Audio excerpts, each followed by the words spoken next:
Hi everybody, and welcome back to Lost Genre Reddit Stories. This one's from user Betrayed Cake. I think I screwed up. Or the cake. I, 32 male, have been married to my wife, 30 female, for 5 years. And it feels like in the last year, she's become a complete stranger. We were both established when we met, and at first it felt like we shared the same values. I went to a trade school and learned a very technical job. I worked crap entry-level jobs before I proved myself and built a reputation in coding, to the point where my references trumped my education. My wife has a graduate degree and works in a management position. This created a bit of what I thought was friendly tension at the time. Early on, I complained about middle management. I saw them as roadblocks between me and finishing tasks. My wife saw middle management as necessary for directing personnel and resources. Personally, I was stuck with a bad string of middle managers that thought code developers were modular and replaceable. They set unreasonable deadlines, promised features to clients, and created scope creep. Every time I told her about the next boneheaded thing my manager instituted, she always took his side. Note, she never met him. He sees things you don't, she says. After about a year of dating, I learned to stop telling her about my day at work if it doesn't involve days off or raises.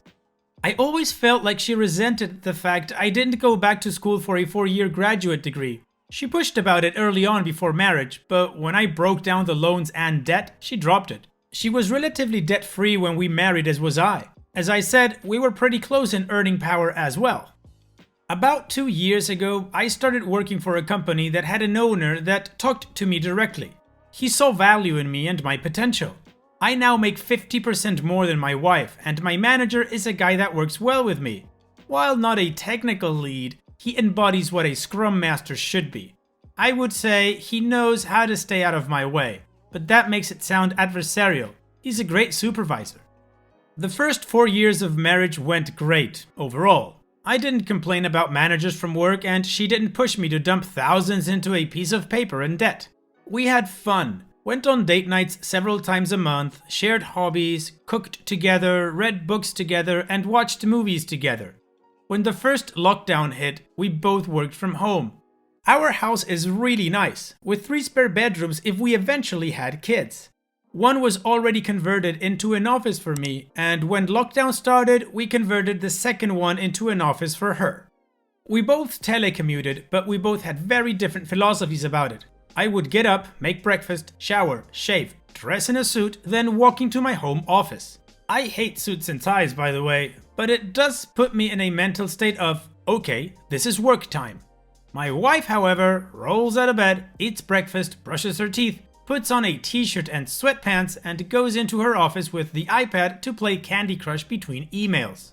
I guess I see it as work from home, and she sees it as work from home. I digress. It's the weirdest thing how proximity can create distance. She has several meetings a day, and I can tell because she keeps her door wide open and I can hear them. I have 1 meeting a day, a scrum, and it's short. I close my door for mine. 5 months ago, she said she felt insulted that I closed my door for the daily scrum. I explained that it's for peace and to keep my mind focused on work. She said she felt like I was hiding something. I tried to keep up our hobbies together, but she brushed it off as, we see each other all day as is. I should have pressed, but I didn't. I treated the lockdown as temporary, and maybe I shouldn't have. It got really bad when her company instituted a partial office reopening. She jumped at the chance to be part of the 50% of the company back in a rearranged office to allow social distancing. I don't blame her. I miss working at the office too, but my company hasn't opened up the offices yet, and as long as I have access to my development environment, it really isn't needed. I think several of her other co-workers got into her head. She would stay after work to hang out with them, have drinks at a co-worker's place. I pressed and wanted to know more, but she was secretive and guarded. She became colder and colder too. It felt like I had a roommate and not a wife at that point. Last month, on a weekend, she put her old iPad on the desk and said, "Can you wipe this? I want to gift this to my niece." I shrugged. I often do that sort of thing for the family and didn't think much of it. Off she went to another company gathering, and I switched on the iPad. Maybe my wife was becoming so brazen. Maybe she thought I wouldn't check it and just do a factory reset. Point is, I checked it and saw her messaging app, pics, videos, instant messages with her boss. They've been having an affair for 2 months. I can't describe the feeling in my veins. It was like my blood turned to ice. It reminded me of the scene in Equilibrium where the polygraph flatlined. I copied everything, packaged it into cloud storage I use for development projects separate from work, and started looking for a lawyer. I didn't confront at first because I wasn't sure what I would do.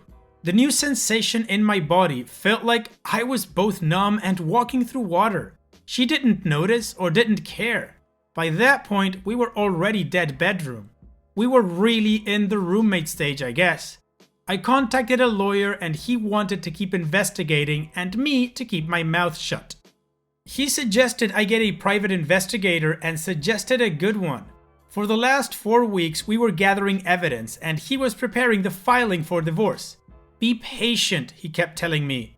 And my ice-filled veins and her indifference made it easy at first. Yesterday, my lawyer told me he had the filing almost ready. Our state is at fault, and the PI got photos, videos, plus the texts. It was pretty much a slam dunk. Then, last night, I don't know what happened to me, but the ice turned to fire. She came home, late of course, and I don't even remember what she said to me, but I went off. I said I hoped it was worth effing her boss. She turned mean, nasty and vindictive. She said I wasn't there for her emotionally. I was just lounging all day at home. Even if I was earning the lion's share at home, I wasn't intellectually stimulating, even though I worked a highly technical job. I told her I had a lawyer and she laughed. She said my bluff was pathetic. There was no way I was leaving her, that even if I divorced her, she would get half my paycheck. If I stayed with her, at least I would get to occasionally have sex, so I shouldn't mess this up. She was a different person. I said to her, "That's not a marriage." She laughed again. Honey, this is the 21st century. A woman can have her cake and eat it too. She laughed again and she went to bed. I emailed my boss and said I needed a week off to handle a family issue. He of course granted it. I slept on the couch in my office. This morning, she left as I was getting dressed and only said, "Don't wait up." I went to my lawyer's office and he said he had the papers ready. He had a process server with him and asked how I wanted the papers served. I told him. My lawyer, bless him, laughed and said, "You better not. I've had so many people want to do a cutesy or revenge serving and I always talk them out of it. Judges don't have a sense of humor."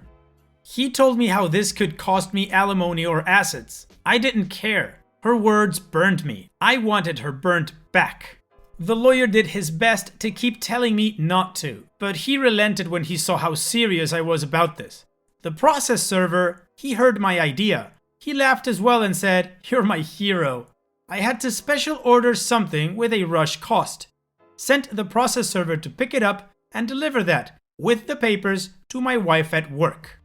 The process server told me what happened when he was done. He said he had to.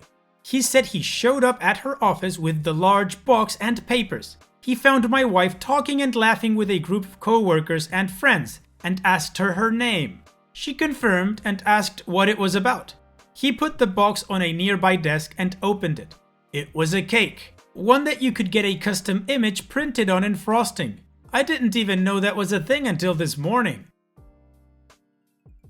The image was an image of my wife and her boss in an embrace, clothed, but obvious what they were doing, with the words, "Here's your cake, eat it," piped in icing above the image.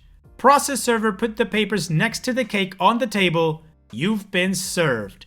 He said what happened next was a loud screech from her. At least 8 people in the office saw the cake. My wife freaked and swatted the large box off the table, where it fell on the carpet, but with the image still visible. Several of her co-workers started berating her, and she started crying and screaming. The process server took a hasty retreat. My phone blew up and I just kept sending her to voicemail. I don't bother reading her texts. She hasn't come home, but her mother texted me saying she is going to stay over there for now. The euphoric rush of the cake felt great, but as the hours pass, I am considering my lawyer's words now. Did I F this up? Well, OP, I honestly don't know much about how this goes over in your state or what the judges would think of it, but maybe your lawyer was right. I don't know. The one thing I am gonna say is what you did was epic. And not just that, but your initial reaction to back up everything and start looking for a lawyer right away. With all the evidence you had, it was impossible for her to blame shift this thing onto you, even though she tried, but she didn't try to trickle truth you or anything like that. She just smugly said that she could have her cake and eat it too. And, well, you gave her the cake. I really have no idea if this is going to impact your divorce proceedings, but it sounds from what you tell us that you're in an at-fault state and that you have all this evidence. I don't think it would. But then again, I'm not an expert. What about you guys? How do you feel OP handled this? And do you think it might come back and bite him in the ass? In any case, how about we move on with the update to see what happened after this? I am overwhelmed with all the support I've gotten in the past week. I'm still off from work. My boss decided to give me 2 weeks instead of the one I requested. Good man he is. I've already split our savings in half, put my half in an account in my name, and changed autopay for the mortgage, credit freezes, etc. Everything my lawyer advised me to do with the household funds. First off, we have no kids. Second, I'm seeing a therapist to help me. I found one that is well versed in helping with infidelity. Seen him twice, and I'm feeling a lot more balanced out. Still some weird low points, but nowhere near the same amount of swing between the two. After the cake stunt, I'm definitely taking my lawyer's advice on anything from this point forward. He said, you can be happy or you can be right, in regards to taking his advice, and I get that now. He told me that if my wife wants to return home, that I am not legally allowed to kick her out, but I should record all interactions with her. She's not staying at home again, still at her mom's, but she did want to come by Saturday to talk.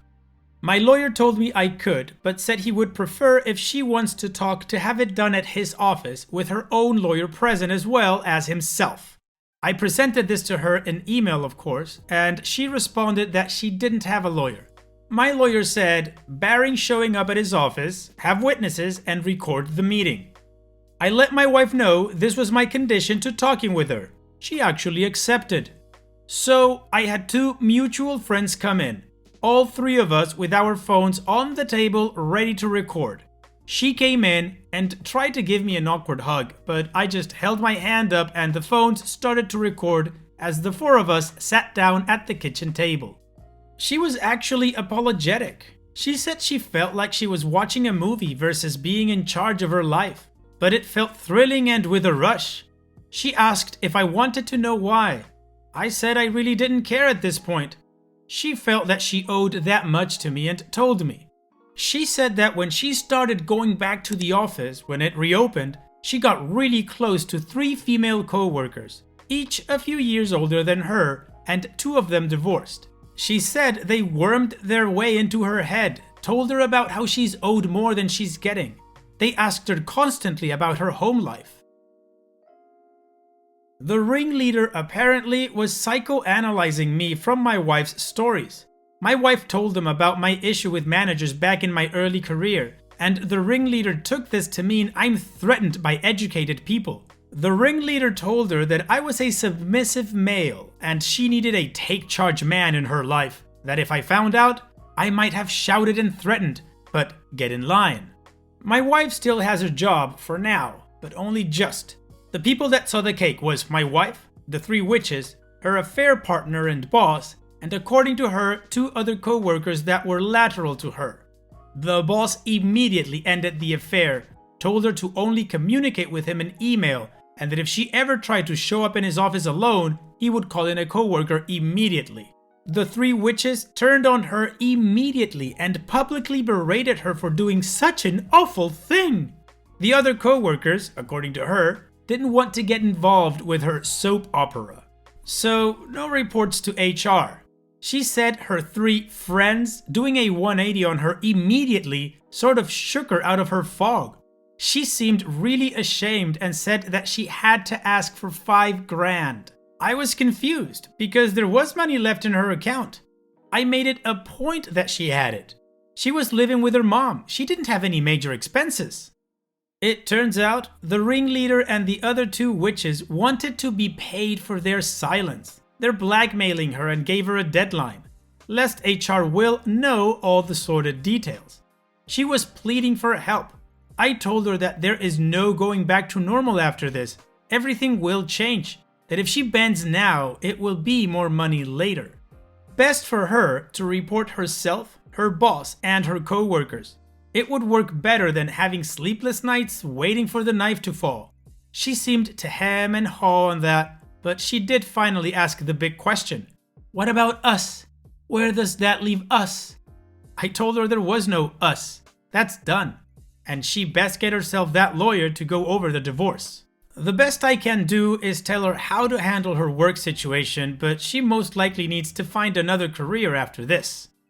I also said she needs to go to therapy herself, because someone who could go to laughing in my face to pleading for help a week later needs help sorting themselves out.